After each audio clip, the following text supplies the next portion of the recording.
안녕하세요. 저는 수출 경기 현황과 주요 리스크 요인이라는 주제로 발표를 맡은 대한상공회의소 SGI 김천구 연구위원입니다. 우선 이렇게 뜻깊은 자리에 초대해 주셔서 진심으로 감사드립니다. 현재 우리 경제에는 다양한 이슈들이 뒤섞여 있습니다. 2020년 시작된 코로나는 아직까지 출구에 와 있지 않습니다.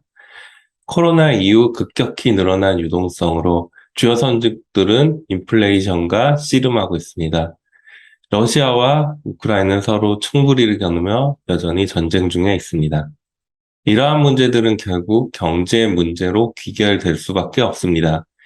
특히 대외에서 발생한 리스크는 국내 수출 시장에 직간접적으로 타격을 줍니다.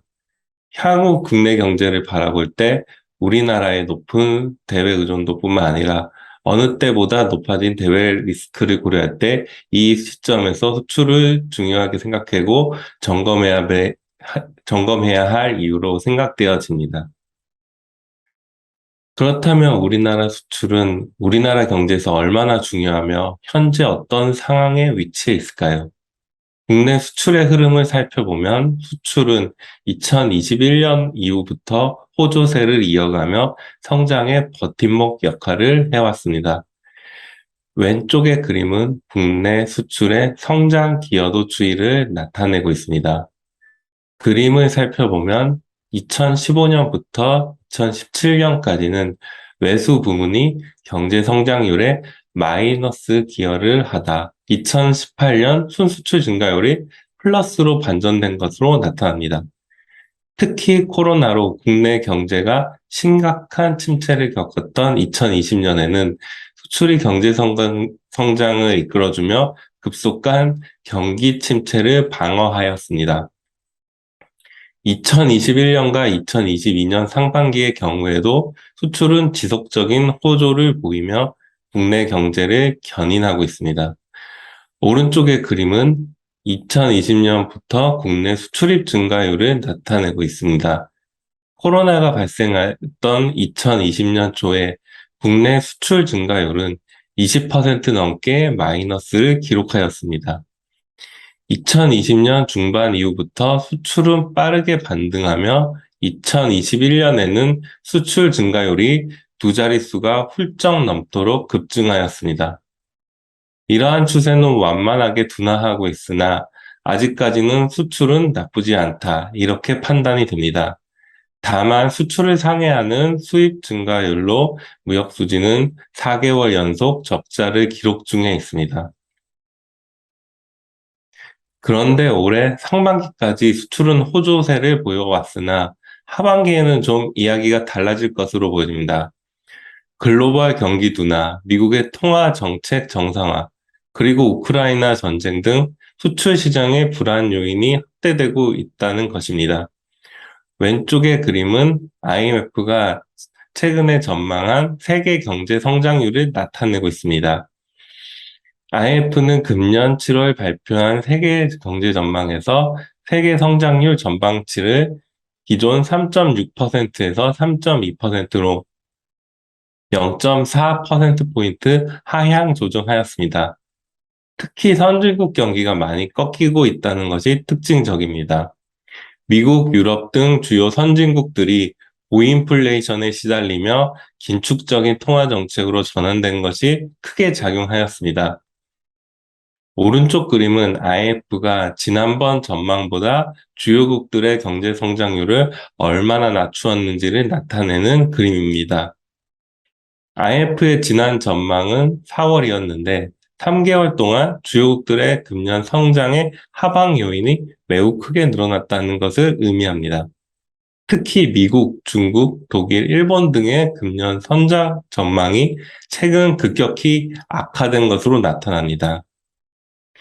미국의 경우 지난번 전망보다 이번 전망에서 올해 경제 성장률이 1.4%포인트나 깎였습니다.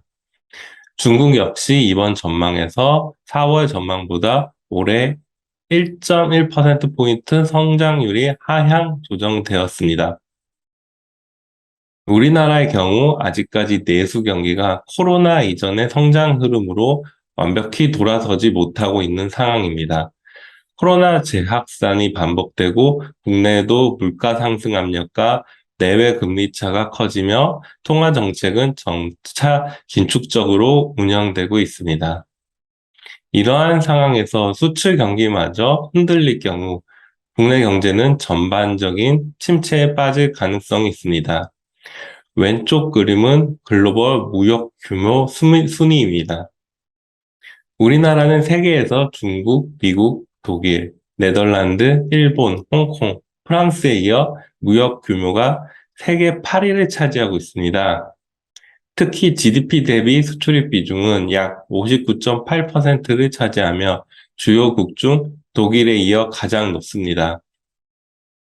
국내 경제에서 이처럼 높은 비중을 차지하는 수출 시장을 철저하게 점검하는 것은 향후 국내 경제 하방 리스크를 완화하기에 가장 중요한 요소가 될 것입니다. 계속 논의를 이어가며 상반기 수출 시장, 하반기 수출 시장의 리스크 요인, 그리고 우리가 앞으로 어떻게 대응해 나가야 할지를 논의해 나가겠습니다. 이번 장에서는 우리나라 수출 경기 현황을 좀 더 자세히 살펴보도록 하겠습니다. 왼쪽 그림은 매년 달라지는 월별 조업일수 차이 효과를 제거한 일평균 수출액 증가율 그림입니다.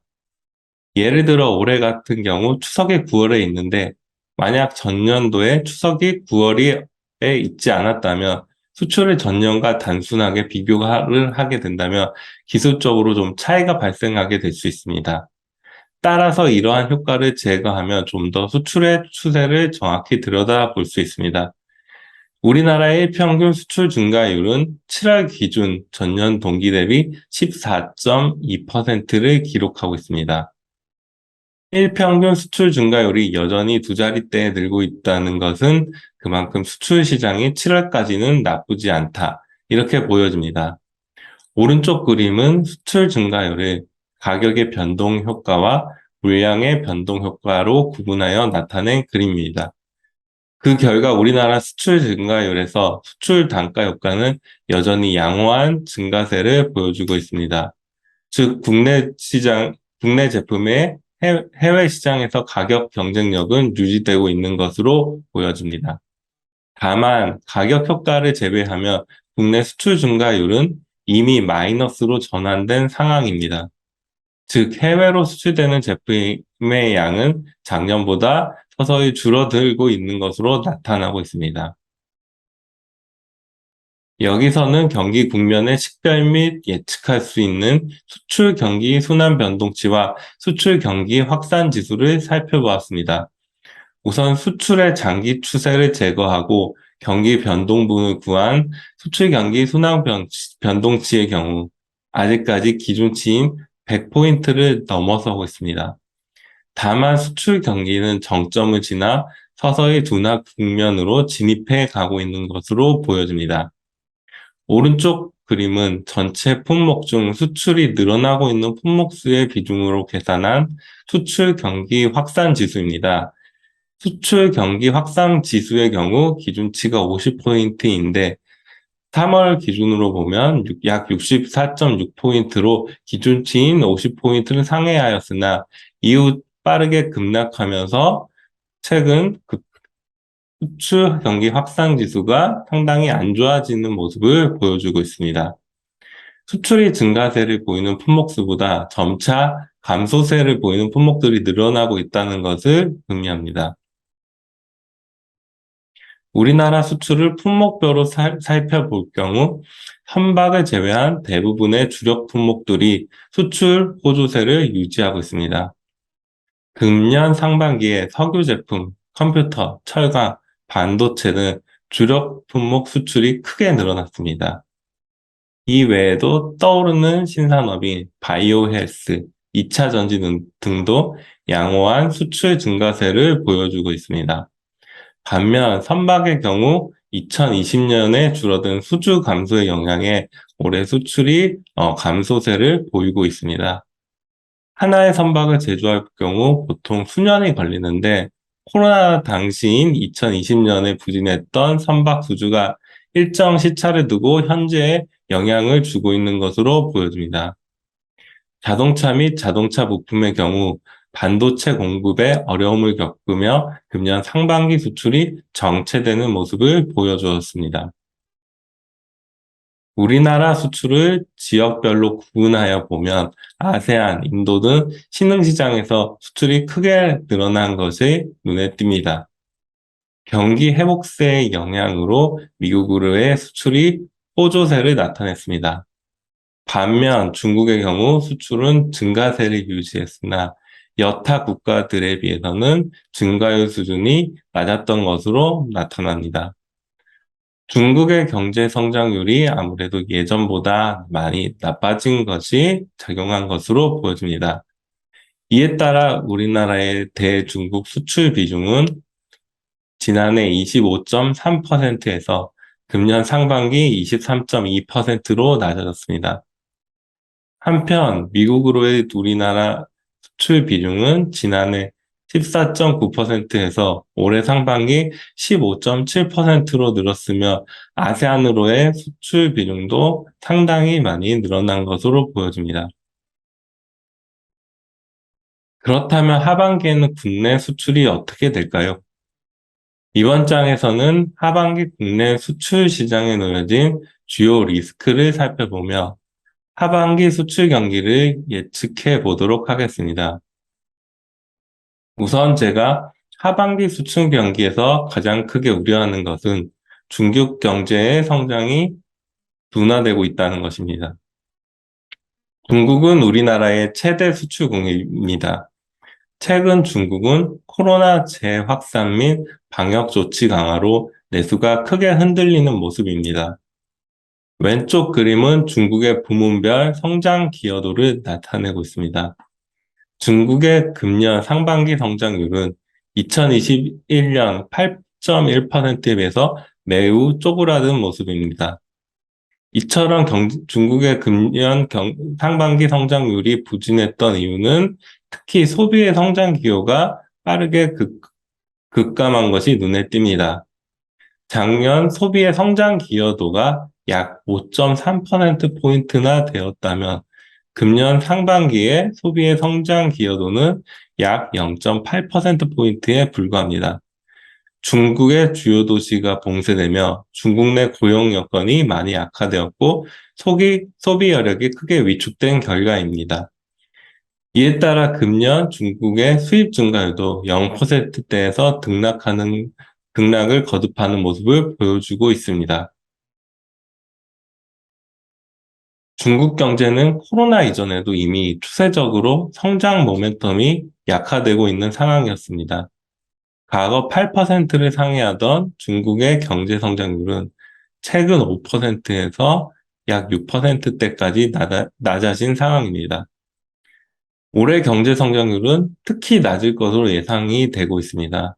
주요 전망 기관들은 중국 경제 성장률이 올해 3%대까지 떨어질 것으로 예측하고 있습니다.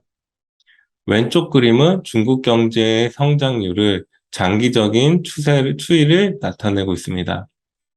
만약 중국 경제의 3%대 성장이 현실화된다면 이것은 코로나 위기를 겪었던 2020년을 제외한다면 1990년 이후 가장 낮은 수치입니다. 특히 중국 경제 전망이 지속적으로 부정적으로 바뀌고 있다는 것은 더욱 우려되는 상황입니다. 중국 경제가 지속적으로 둔화된다면 대중국 의존도가 높은 국내 경제 특성상 수출 경로를 통해 우리나라 경제 성장에 타격을 줄 수밖에 없습니다. 중국의 수요 둔화는 대중국 수출 의존도가 높은 국가의 수출 및 생산을 위축시키게 됩니다. 한국에 있어서 중국은 최대의 수출국입니다. 물론 중국 역시 한국이 최대 수입국 중 하나입니다. 우리나라는 대만에 이어 중국이 가장 많은 제품을 수입하고 있는 나라입니다. 이렇게 국내 경제에서 큰 비중을 차지하는 중국의 수입 수요가 둔화하여 우리나라의 대중국 수출이 10% 감소할 경우 국내 경제 성장률은 0.56% 하락할 것으로 예측됩니다. 국내 경제는 코로나 이전의 성장 경로로 아직까지 복원되지 않고 있는데 올해 경제 성장률은 잠재 성장률 수준인 약 2%대에 머무를 것으로 예측되고 있습니다. 여기에 더해 대중국 수출의 둔화까지 겹친다면 국내 수출 및 성장에 커다란 위험 요인이 될 것입니다. 올 하반기 수출 시장의 두 번째 리스크로는 우크라이나의 전쟁 장기화입니다. 러시아와 우크라이나 전쟁은 물론 이들 지역으로의 수출이 줄어드는 효과를 가져오지만 EU 국가 등 러시아, 우크라이나와 경제적으로 밀접하게 연결되어 있는 국가들의 수출 감소로도 연결될 가능성이 있습니다. 우선 국내 수출이 두 지역의 수출 감소로 이어지는 직접적인 타격이 있을 수 있습니다. 결론적으로 말씀드리면은 우리나라는 러시아, 우크라이나로의 직접적인 수출 타격은 크지 않을 것으로 보여집니다. 2021년 기준 우리나라의 대러시아 수출 비중은 약 1.5%, 대우크라이나로의 수출 비중은 0.1%에 불과합니다. 우리나라의 대러시아 주요 수출 품목은 자동차, 기계류, 화공품, 차관품 등인데 이러한 제품들이 직접적인 수출이 타격을 받을 전망입니다. 앞서 언급하였지만 러시아와 우크라이나 전쟁은 이들 지역의 수출 둔화와 함께 EU 등 경제적으로 밀접하게 연결된 국가들의 경기 둔화를 통해 국내 수출에 간접적으로 영향을 미치게 됩니다. 또한 주요국이 러시아에 대한 제재를 시행한 결과 세계 경제 위축을 통해서도 국내 수출에 영향을 미치게 됩니다. 미국의 경우 자국 기술을 이용하여 생산한 제품의 러시아 수출 제한, 천연가스 수출 통제, 국제 결제망인 스위프트망에서 러시아 금융기관을 배제하는 등 러시아 제재 조치를 시행하고 있습니다. 미국과 유럽 등의 대러시아에 대한 경제 제재 조치는 글로벌 경기 둔화를 가져올 것입니다. 여기에 공급망 차질까지 겹쳐 러시아와 주요 교역 상대국들은 수출 둔화가 예상되고 있습니다. 특히 우크라이나 전쟁 장기화가 이어질 경우 가장 크게 영향을 받을 것으로 보이는 국가는 역시 이웃국 국가입니다. 이웃국 경기 둔화가 앞으로 지속적으로 문제가 될 것으로 보여지는데 러시아의 지역별 교역 비중에서는 EU 지역이 31.8%나 차지하며 중국 16.7%, 미국 3.9%를 크게 능가하고 있습니다. 우리나라가 EU 지역에 주로 수출하는 품목에 대한 점검이 필요할 것으로 보여집니다. 우리나라의 대-EU 지역에 대한 주력 수출 품목은 선박, 휴대전화, 자동차 부품, 화공품, 차광 등입니다. 이웃국 국가의 경기 둔화의 여파로 이들 상품에 대한 수요는 줄어들 수밖에 없는 상황입니다. 하반기 수출의 주요 리스크 중 세 번째 요인으로 미국의 통화 긴축 강화가 있습니다. 다들 잘 아시다시피 미국은 근래 보기 드문 인플레이션에 직면해 있습니다. 미국의 소비자 물가 상승률은 9%를 상회하며 40년 만에 최악의 인플레이션에 허덕이고 있는 상황입니다. 미국의 정책 당국인 연준은 높아진 물가를 안정화시키기 위해 5월 FOMC 회의에서 정책 금리를 0.5%포인트, 그리고 6월과 7월 각각 0.75%포인트 올리는 자이언트 스텝을 단행하였습니다. 이에 따라 미국의 정책 금리는 2% 중반까지 높아진 상황입니다.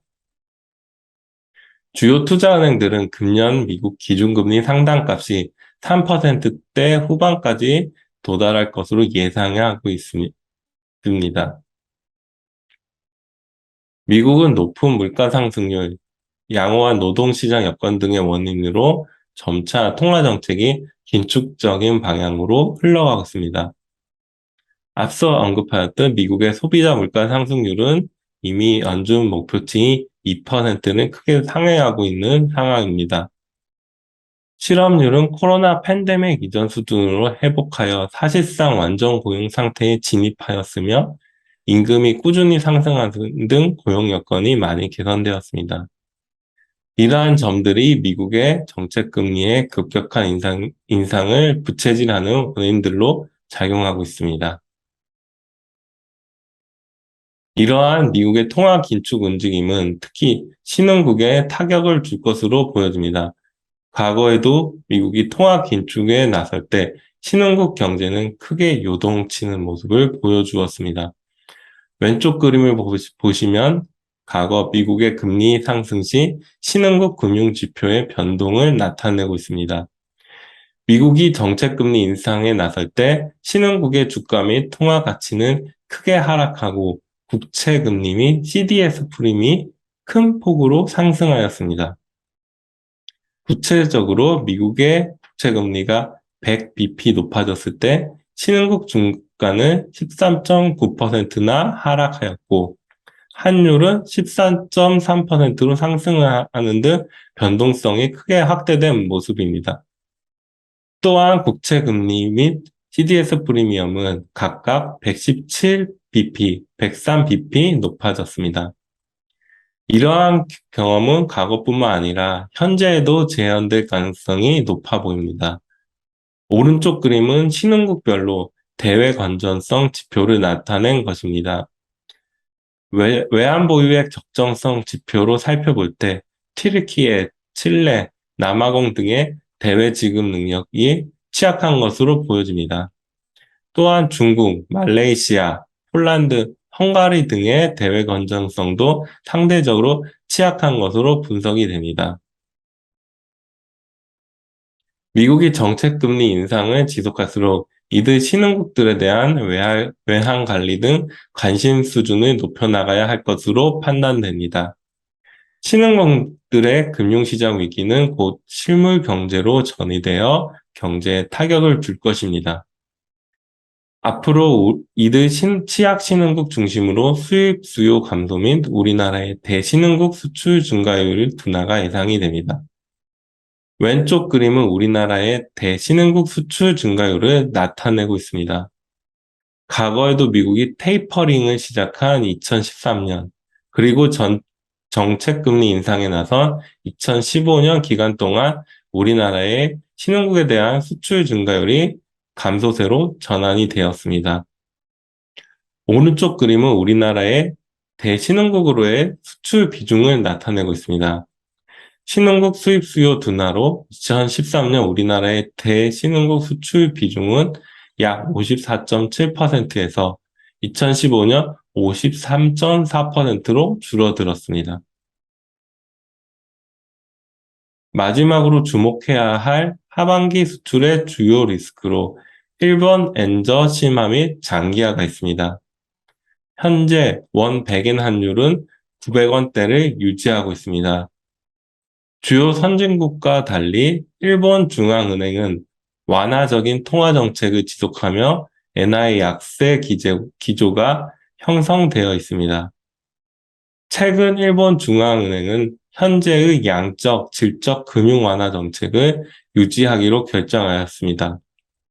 오른쪽 표에 보면 7월 일본은행 정책 결정 회의 내용이 나와 있는데 당분간 정책 금리를 현재 수준으로 유지할 것으로 보여집니다.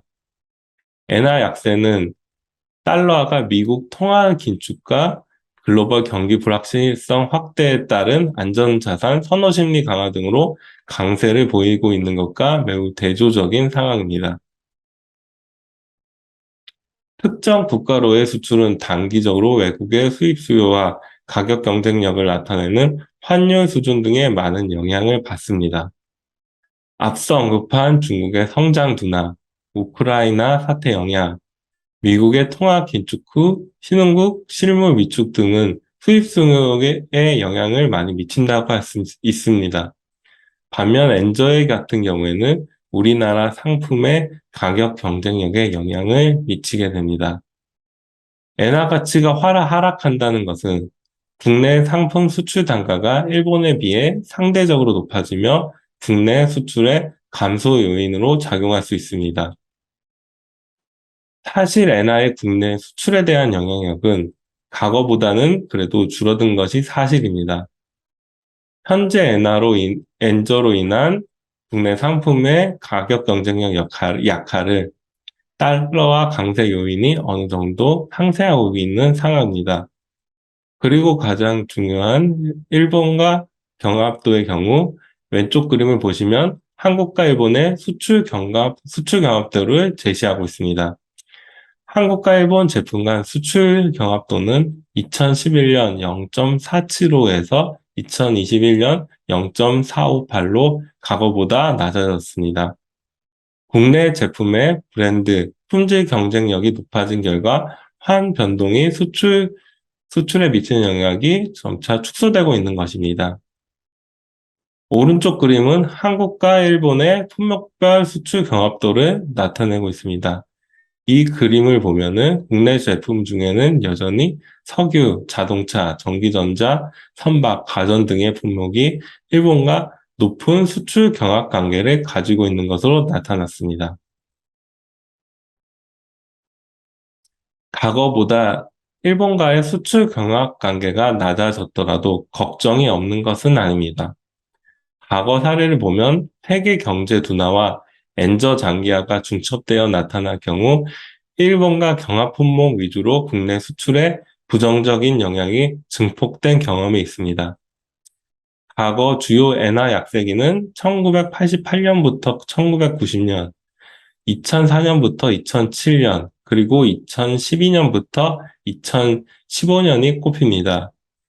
이 중에서 1988년부터 1990년, 2012년부터 2015년 기간은 세계 경제 성장 둔화와 엔저가 동시에 나타난 대표적인 기간입니다.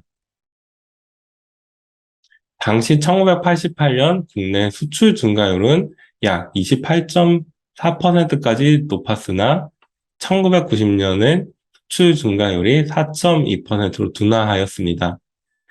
2012년부터 2015년 기간에는 국내 수출 증가율이 역성장을 기록하였습니다. 현재도 세계 경기 둔화와 엔저 장기화가 동시에 나타날 가능성이 있기 때문에 이에 대한 대비가 필요한 시점입니다. 아무래도 엔저 장기화가 이어질 경우 앞서 언급하였던 우리나라와 수출 경합도가 높아진 품목을 중심으로 타격을 입을 가능성이 있습니다. 우리나라와 수출 경합도가 높은 자동차, 기계, 전기, 전자 등 이들 중심으로 수출 위축 등의 피해를 볼 가능성이 우려됩니다. 앞서 언급한 내용을 바탕으로 수출 시장을 진단해 본다면 상반기 수출이 국내 경제 성장을 주도하고 있으나 대외 리스크 확산으로 하반기 수출 증가세가 둔화될 가능성이 높습니다. 향후 수출이 둔화할 경우 내수의 회복 모멘텀이 약한 상황에서 국내 경기는 전반적인 위축으로 이어질 가능성이 높습니다. 이에 따라 국내 경제 성장 모멘텀을 유지하기 위해서는 수출 진작책 마련과 함께 대외 복합 리스크에 대한 적극 대응이 필요한 시점입니다. 물론 민간 부문의 자생력 회복을 계속적으로 지원해야 한다는 것도 당연한 사실입니다. 앞으로 수출 경기를 유지하기 위한 방안으로 저는 4가지를 꼽고 싶습니다. 우선 민간 협력 체계 구축입니다. 현재의 수출 리스크는 복합적이어서 개별 기업 측면에서 대응하기 어려운 측면이 있습니다. 정부 및 기업협회, 연구기관 등이 긴밀하게 협력하여 정보를 공유하고 수출입 업체들의 애로를 해소해야 합니다. 두 번째로 환율 변동 리스크 완화입니다. 관내 여력과 환 리스크 관리 능력이 부족한 수출 중소기업 지원과 환 리스크 관리 능력 제고가 필요한 시점입니다. 환율 변동에 취약한 업종을 방문하여 피해 현황을 파악하고 자금, 마케팅, 기술 등에 관한 지원이 필요합니다. 또한 정부 차원에서도 외환시장 변동에 대한 미세 조정 및 시장 안정화 대책을 병행해야 합니다. 세 번째로는 수출 구조 개선입니다. 주력 수출 품목의 다양화를 위해 최근 수입 수요가 빠르게 늘어나고 있는 아세안, 인도 등 국가의 한류 등 우리나라의 긍정적 이미지를 활용한 브랜드 마케팅 강화가 필요합니다. 또한 특정 지역의 생산 중단 봉쇄, 수출 금지 등에 취약한 현재 글로벌 공급망을 개선하고 해외 시장 판로 다변화를 지속해야 합니다. 마지막으로 중국 경제의 경착륙 대비입니다. 우선 한중 FTA에 대한 활용도를 높이도록 업그레이드를 추진하고 우리나라의 대중국 중간재 중심의 수출 구조를 탈피해야 합니다. 그리고 첨단 제품, 고급 소비재 등 품목의 다각화 및 고급화를 추진해 나가야 합니다. 바이오 생명과학, 뷰티, 푸드 등 중국의 수입 성장성이 높은 소비재를 중심으로 한국의 공급 능력을 강화해야 합니다. 이것으로 국내 수출 경기 현황과 주요 리스크 요인에 대한 발표를 마치도록 하겠습니다. 긴 시간 경청해 주셔서 감사합니다.